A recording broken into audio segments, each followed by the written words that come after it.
Brave poked her head around the edge of the doorway to watch for a moment before noting the recess in the wall. It was the final location for the rod Styles had given her to place. Her side burning, she reached into her holding satchel for some athletic gauze and ointment. Making quick work, she wrapped up the wound after pouring an entire tube onto it.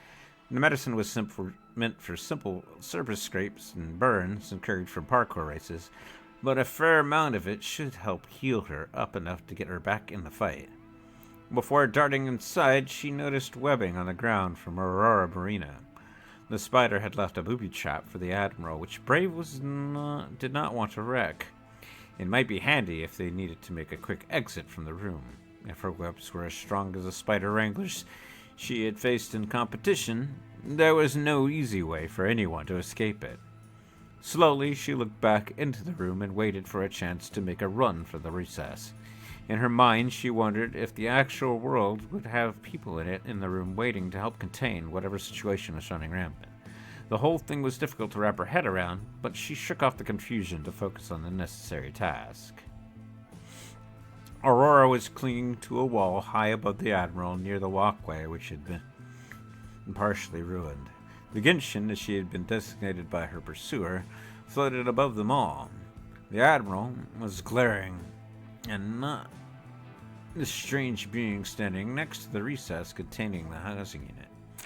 There was no doubt all four were trying to work together on some sort of unspoken plan. As the Admiral removed the sword from the straps on his back, Brave saw, too late, what the plan was.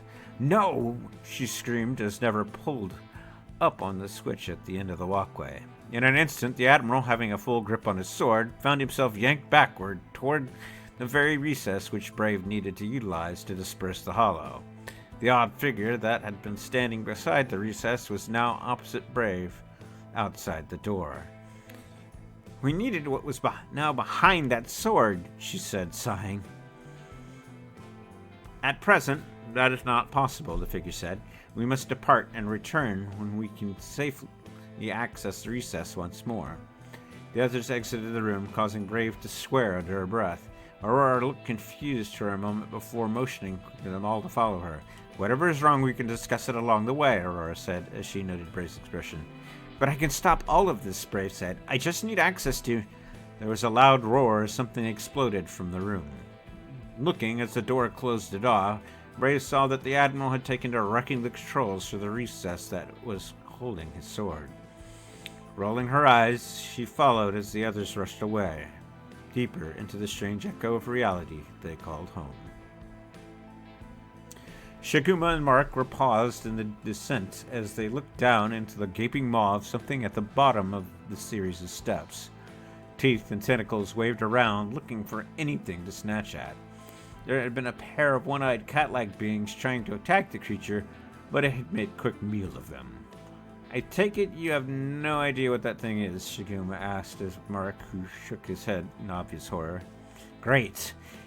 And we did not bother to see if there was another way to that room. Seems like we either double back to get our bearings, or we take a mystery door and hope no one else tries to use the stairs." They both turned to the door behind them and pushed it open to find a hallway lined with screens and seats. "I think we have stumbled upon some sort of waiting area for the medical wing of the stadium. The monitors are on and full of static. I wonder if our copy of reality reflects the real world at all." Tracing her hand over one of the screens, Shiguma calmed her breathing. It was true, she had a temper, but she only funneled it toward enemies or training.